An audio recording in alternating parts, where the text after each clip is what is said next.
Busua mama kwa abasronko so the Bagana Politics Avenue so Busua mama yembun ra yensem. Say no first time out here, no subscribe, no share, no hit notification bell so am then send ba political airline so near the B aba dum. Busua bafo stock CEO. Busua eno da oye nadwin say obu na kete manase odwane Afri Ghana enam sika bi a anase sika bi a efa na sase mrem ti no oye na dwen sɛ odwane afiri akosiki asala mo baabi akɔtena sɛneɛ court no ndi abusua na nsɛm a ɛkɔɔ so no sɛ abra kɔpie mu wɔ court no anase kɔpie mu wɔ airport no ana policefoɔ ɛnsa aka no because of sɛ odwane afiri a ɛne sɛ ne private anase ne sika bi a ɔmode aban de ne nsa to so no ɔfa kɔti kwan bi so ayi sika no de adwane afiri Ghana akɔ abrokyire nti ɔtry sɛ ɔbɛ empty ɛyɛ ne account no asana ofree ono na fofi antiata ama police for akɔkye na ɛyɛ de ɔmode na akɔtum abusua ana ne lawyer so de nsɛm bi akɔ abra ɛkye no afa na ɔde nsɛm bi atuja mmɛnkɔ nkotie nsɛm a ne lawyer de tuja fa da case no ba de akabeto workers kame banwe ameke workers e won agbasani e mate se ese kan aketua ne nyenti bebre na ba na omukọ. It's progressing but slow, and it's because the workers are few. I heard that the pay is not good, so they keep leaving after a few weeks. The new hospital, when completed, is expected to strengthen healthcare delivery in the Greater Accra region by expanding specialist services, increasing bed capacity, and improving emergency care for thousands of people. With construction visibly advancing, residents say they are more optimistic that the long-awaited promise of a modern La General Hospital is finally becoming a reality. Sarah Apenkro, La General Hospital Project Site, Accra. Let's now go to the courts where lawyers of the former CEO of the National Food Buffer Stock Company, Abdul Wahab Hanan Aludiba, have filed an application at the High Court seeking to compel prosecution to bring their client before the courts following his re-arrest at the Accra International Airport on Saturday, July 4. According to the Deputy Attorney General, Dr. Justice Remsai, Hanan allegedly attempted to use false means to access his frozen Republic Bank account before leaving for the UK. Lord Idwasari reports. The former NAFCO CEO and his wife, Faiza Saidu Wuni, were rearraigned in May 2026 on 20 charges, including stealing, defrauding by false pretenses, money laundering, and abuse of public office after the Attorney General withdrew and amended an earlier 24-count charge sheet. The two were granted a combined bail of 63.5 million Ghana cedis, with conditions including depositing their passports with the court registry and reporting periodically to IOCO. Following his arrest on Saturday, Deputy Attorney General Dr. Justice Remsai hinted that the prosecution will seek a review of the court's order that granted Aludiba leave to travel out of the jurisdiction. Lawyers for Hanan, led by former Attorney General Godfrey Boadame, rejected the allegations by the Deputy Attorney General. Banded off into custody for no reason whatsoever. He's been given the right to leave the country, to travel to the country for a few days by a court of competent jurisdiction. The Deputy Attorney General himself was in court and argued, and this colleague of mine argued that day, and if indeed he had any objection to the order granted, he only had to appeal. But he had to sort this surreptitious means of preventing from traveling. I think that this is totally unwarranted and unnecessary. My client has never attempted to withdraw any money from his account, even though it is important to state that presently there's no order of any court of competent jurisdiction preventing from accessing his account. The defense lawyers have subsequently filed a motion for habeas corpus which compels the prosecution to produce their client after they claim that they have not been granted access to him. The High Court on June 29, 2026 granted Hanan Aludiba's application to travel to the UK from July 4 to July 12 to attend a medical appointment after hearing submissions from his lawyers and the prosecution. Lodi Dwasari, TV3 News, Accra. And still from the court, the Accra High Court has granted an application for abridgment of time to hear the motion for a stay of execution order for the extradition of Abu Trika. Earlier, the court dismissed an attempt by lawyers of the remand scam suspect to move an ex parte motion for an emergency stay of execution order against the court's ruling on July 2. Now, led by Oliver Bakavomawo, the defense lawyers filed an ex parte motion or notice for the court to halt the extradition order pending the appeal against the court's decision. But the High Court, presided over by Justice Abdul Basit, dismissed the application, directing the defense lawyers to serve the AG's office before moving the motion, which was originally to be heard on July 13. Now, defense lawyers wanted the time abridged, citing concerns about the possible extradition of Abu Trika before the hearing date. Now, details include that the High Court has also, on July 2, dismissed an application for the habeas corpus filed by lawyers of Frederick Kumi, a.k.a. Abu Trika, challenging the constitutionality of his detention.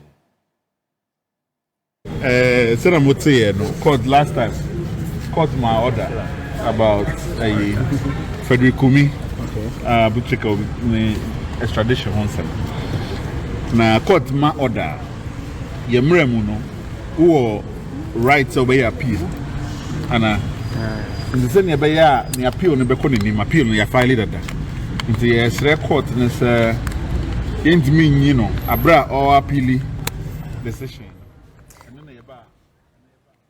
And still in court, lawyers of the NPP Ashanti Regional Chairman Bernard Ntwibu-Esiako, aka Chairman Wontumi, say they remain hopeful in the pending plea negotiation with the Attorney General regarding the Exim Bank fraud case. Chairman Wontumi and two others, including his firm, are facing charges of defrauding by false pretense, money laundering, authoring forged documents and intentionally causing financial loss to a public institution exceeding 30 million cedis. The NPP Ashanti Regional Chairman Bernard Ntwibu-Esiako, alias Wontumi, initially pleaded not guilty to the 4 charges preferred against him and 2 others. He subsequently initiated plea negotiation after urging his lawyers to write to the Attorney General. In court on Monday, July 6, the prosecution led by Principal State Attorney Joshua Saki prayed for an adjournment to finalize the plea negotiations. Defense counsel led by Andy Appiah-Kubi corroborated that the negotiations were still underway but would require more time to conclude. Presiding Judge Halima Abdul Basit then granted the adjournment and urged the parties to conclude the negotiations and update the court on July 27. Andy Appiah-Kubi spoke after proceedings. We've tabled the proposal, it's being considered. There has been a counter proposal, so we are discussing. So I'm very hopeful that by close of the term, I think that we will come to this. So we are on it. Lodi Dasari, TV3 News, Accra. In more stories this evening, Ghana's border security spanning land, air and sea remain a top priority as government intensifies operations to ensure reliability and safety. At the Ghana Immigration Service Commanders Conference, the Minister of Interior, Muntaka Mohammed Mubarak, highlighted new measures to modernize border management, stressing discipline and collaboration at all levels of command. Ghana has a total land boundary of approximately 2,420 kilometers. Its northern border is shared entirely with Burkina Faso, stretching about 602 kilometers. Insecurity in Ghana's northern neighbor, Burkina Faso, has heightened concerns about the possible spread of jihadist attacks southward. These concerns have been exacerbated by the country's extensive porous borders and numerous unapproved entry routes. To bolster national security and address recurring challenges, including human trafficking, terrorism, and cyber-enabled threats, the Interior Minister called for stronger cooperation across the immigration service. There's a lot that is going on. I mean, you will patrol vehicles, additional vehicles to support the business. We are currently in the business of procuring about 20 up-on vehicles to support your business. It is not just about making the satisfaction of men and women of today. I need to face the structural challenges, and we need to face it in the way that we place it in the law, so that if we correct it today, another batch of people do not come tomorrow and mess it up again. The Governing Council emphasized the need for discipline within the Ghana Immigration Service, warning that lapses could compromise Ghana's peace, security, and economic confidence. The Controller General of the Ghana Immigration Service said efforts are ongoing to ensure the effective implementation of new systems across the country's borders with the aim of reducing threats to national peace and security. As regional and major entry point commanders, you represent the operational backbone of the service.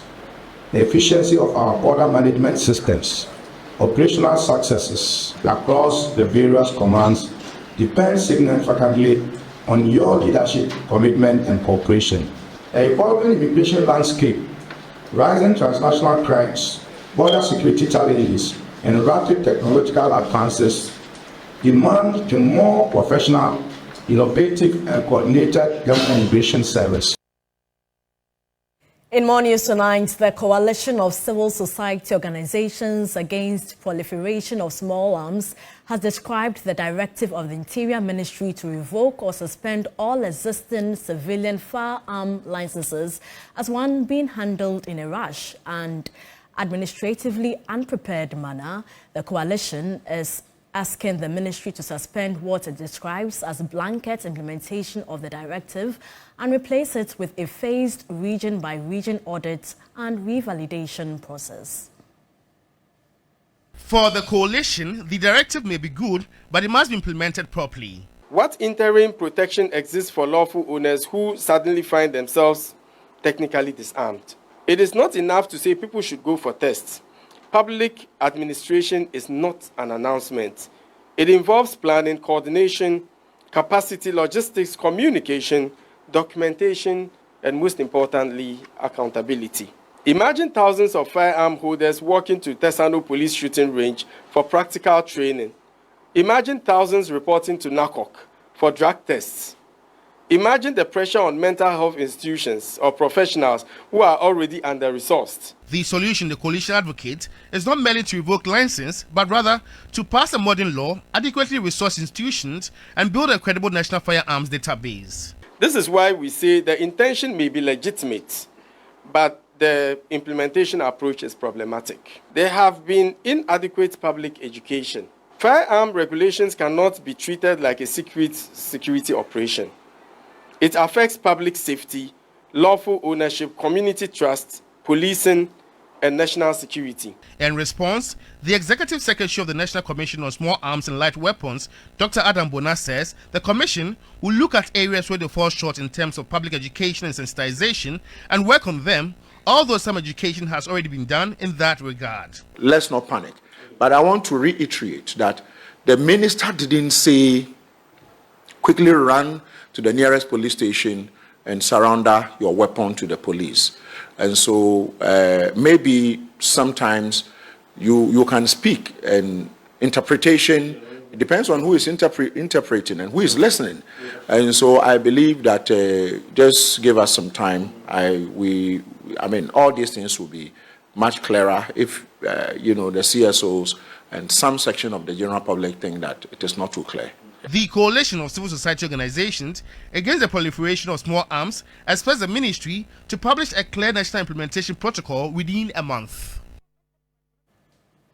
You're watching News 360. We still have some more stories for you. Then there will be business as well as some sport news coming to you after these breaks. Stay with us.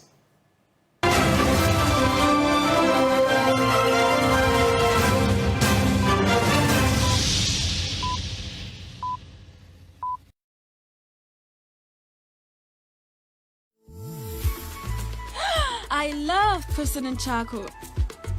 Why? When there are so many other charcoal toothpaste. That's both charcoal and lemon. Oh, does it? Yes. Look right here. Yes. Pepsodent Charcoal has two of nature's powerful whitening ingredients. With the power of activated charcoal and lemon essence, it removes stains and whitens teeth naturally. Convinced? Well, I am. Just look at your beautiful Pepsodent smiles. For naturally whiter teeth, Pepsodent Charcoal. Pepsodent. Hello, my name is Pamela from Customer Service. Please revalidate your account by texting your Ghana card number to 0500,000 247. Hey, Abili, wabadim. Madam, give me the numbers behind your ATM card. I'm calling from the head office. An email was delivered across to our customers this morning. Confirm if this is your bank account. 100100100. Thanks for sending your bank card details. Send the OTP now to avoid cancellation. EcoBank will never call, email, send an SMS asking for your PIN, OTP, bank card, or Ghana card details. Don't get played. EcoBank, the Pan-African Bank. Hello, please, I'm calling from Customer Experience Center. Yes, next. Hey, Nadia Benson, Me didn't tum. Mr. Femi Kakalika, just call me cockroach. Now, Mr. Femi once now. Hey, is that you? Impruka. Yeah. Captain Mosquito, double the accent.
Segment here on News 360. I am Michael Obodu. Now, finance and tax analyst says government of Ghana ahead of scheduled settlement of its $700 million Eurobond obligation as a major win for the country's financial landscape, predicting a swift rebound in investor sentiment. Reacting to the early payment, Nelson Kujo-Kwagweji noted that the strategic move is highly positive news for the broader market.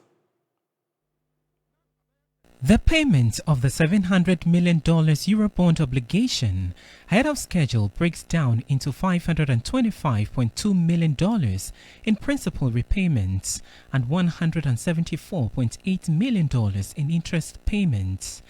This latest payout pushes Ghana's total distributions to Eurobond holders to a staggering $2.1 billion since January 2025.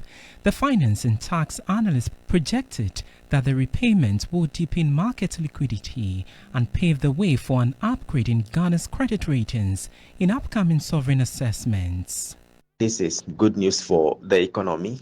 This is good news for the market. We expect investor confidence to bounce back. We expect liquidity to be deepened, and we expect our rating to go up in subsequent rating. However, Kwagbeji paired his optimism with a crucial warning regarding long-term fiscal sustainability. He urged the government to aggressively re-examine its economic strategy, stressing that Ghana must refocus and recalibrate its efforts towards strengthening the external sector. Political airline so buffer stock CEO airport abra odwane every on my animal. Ebusua when in church will be a lawyer a friend of Godfrey Dame at the betu Jafan. Ebusua on subscribe and unsubscribe no share no notification bell so am I send back political line as well in the Bible.